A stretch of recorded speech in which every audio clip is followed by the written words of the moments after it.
Okay, coaches, so today I'm getting you ready for next session because there's some straddle glide swings happening, and there's some stuff that you could be doing on side stations where you can do it even if you aren't ready for the straddle glide swing or if you know it's going to be a disaster for superstars. So the first thing, I think it's in week 1, there's actually just a straddle hang, and it looks like this. So the toes are up, everything's nice and tight. Try to have their head in so they don't want to be sticking out. Can you stick your head out, Malls? Because that's not setting them up for good glide swings. The next step is the straddle sole hang, which is pulling feet to the bar. But you'll notice that she started from a straddle. Can you go back to straddle hang? And then pulled it up from there, a nice round shape in the back with the head in. And that's really prepping that muscle memory and holding that shape. What you don't want to see is that they hang in a straddle and then they put one leg up and then the other. Okay? Sometimes they'll hook that one leg on and try to get the other one. So you want to try to avoid that. Okay? From there, this is one of the best drills you can do to get a good glide swing. So they put a box, or you can put a box here. This is one that you could do on the other bar while you're doing straddle glide swings here. So they put their feet on the box. So this is an unspotted station. It's super easy. Move your bum back a bit, Moss. So in the back of the swing, they should have a nice rounded shape, pushing their back out and their head in. So this is the shape you're looking for. And then they sink into a bad shape. So we say bad shape, good shape, bad shape, good shape.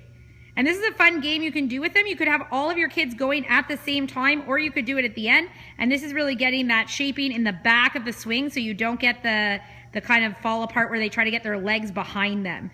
So the next up is the actual glide swing. So the first one that you actually have 2 this session. Feel free to stay with the straddle glide swing the whole time.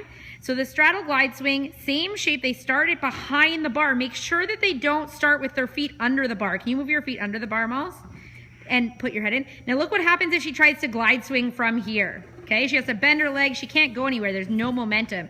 So she actually wants to start behind the bar, a nice, same shape that we just worked on, rounded back, head in, and then she goes through in a straddle and comes back, same shape in the back. See how her back is pushing up? Try that again, Malls, and get your back up high in the back. And nice round shape in the back. Good. Push your bum in, ribs up. There you go. And the next one is, actually, I'm going to do one thing here, because what we see a lot of is when they do the straddle glide swing, they'll go out okay, and then they'll try to pull their legs behind them. Can you show that, Molly?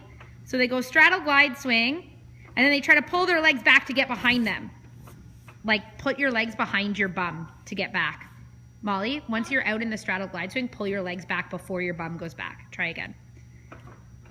And they pull their legs back. Okay, she's not even really doing it, but sometimes they bend their legs and try to get it under them.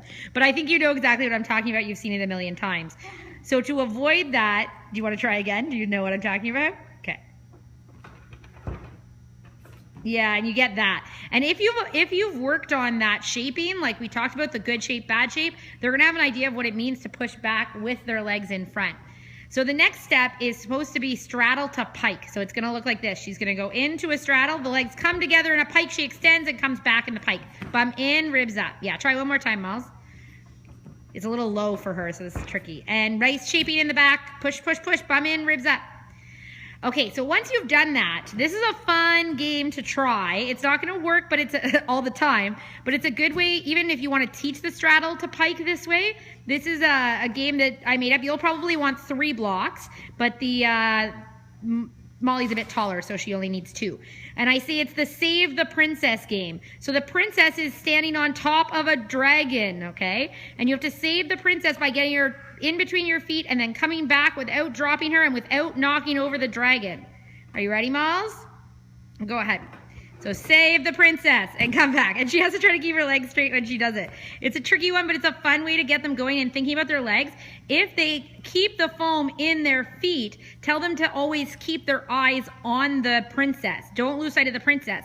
So if they keep their eyes on the princess, they won't actually let their feet go behind them because they'll be watching it. Go again, Malls. Save the princess. Bring her back. Don't lose her. Good. Push your bum forward, ribs up.